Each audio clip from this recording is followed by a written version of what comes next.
Good evening.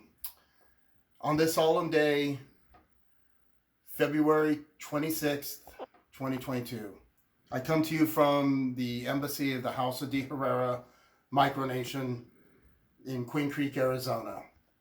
On February 24th, 2022, the Russian army military attacked a sovereign nation of Ukraine.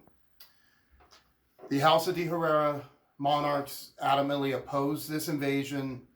It is based on international law. It is unlawful, and under modern times, this form of colonialism is unacceptable. We here are going to do whatever sanctions we can.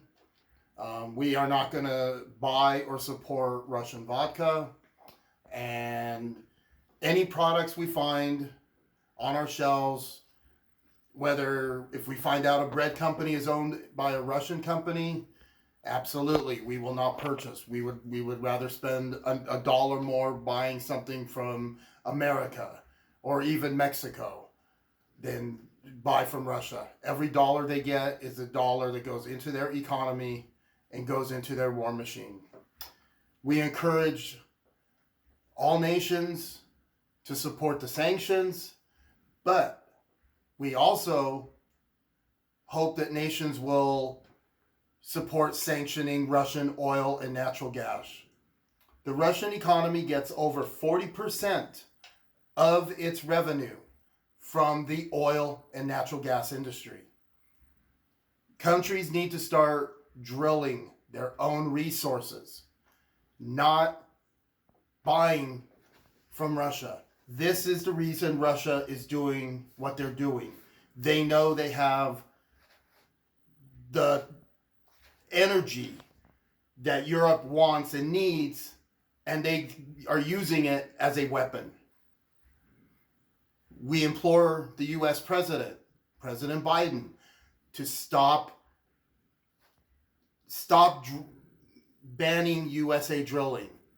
The USA court ruled that the Biden lawsuit against some sales in the Gulf of Mexico are canceled.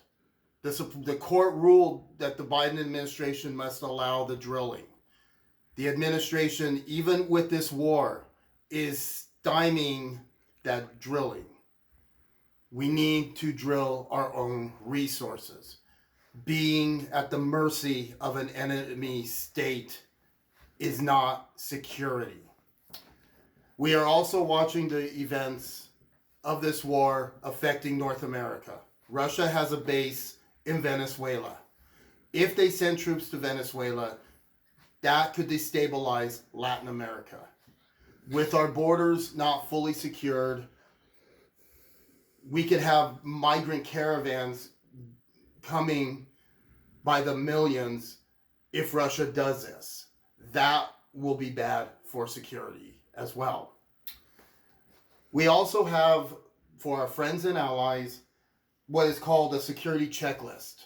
And we have done these things. We ask our friends, neighbors, allies, family to do these as well.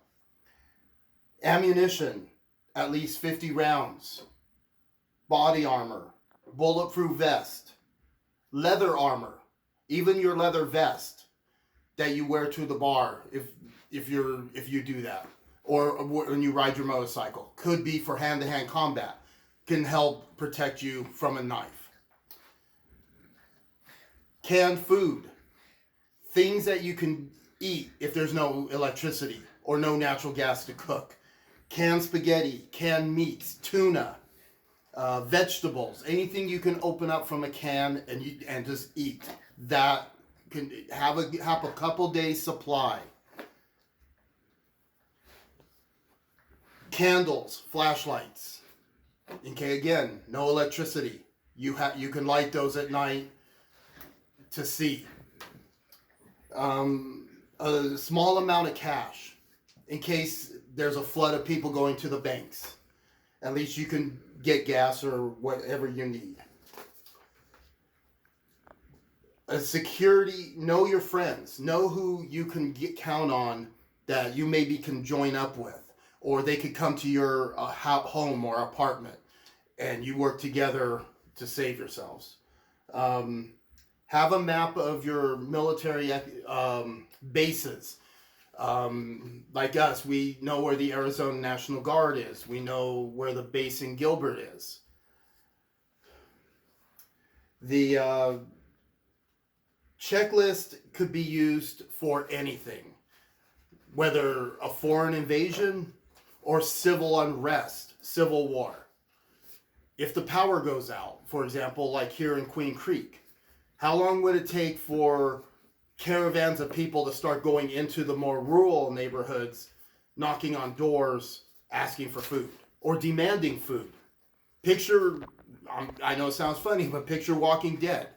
Caravans going through demanding stuff. We also created on this day a checklist for pets. Have enough food for at least a week for your dog or cat. Have all records of shots in case you have to cross a border or go to another state.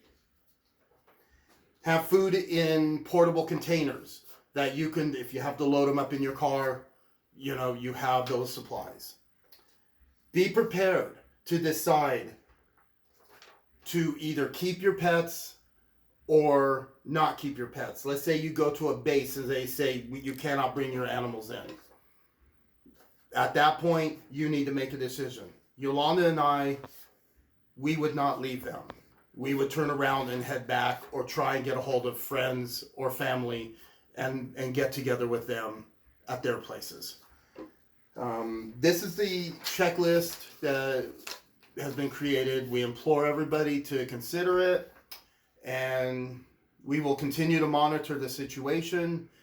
And we thank you for your support, and God bless the USA, the House of De Herrera, and freedom.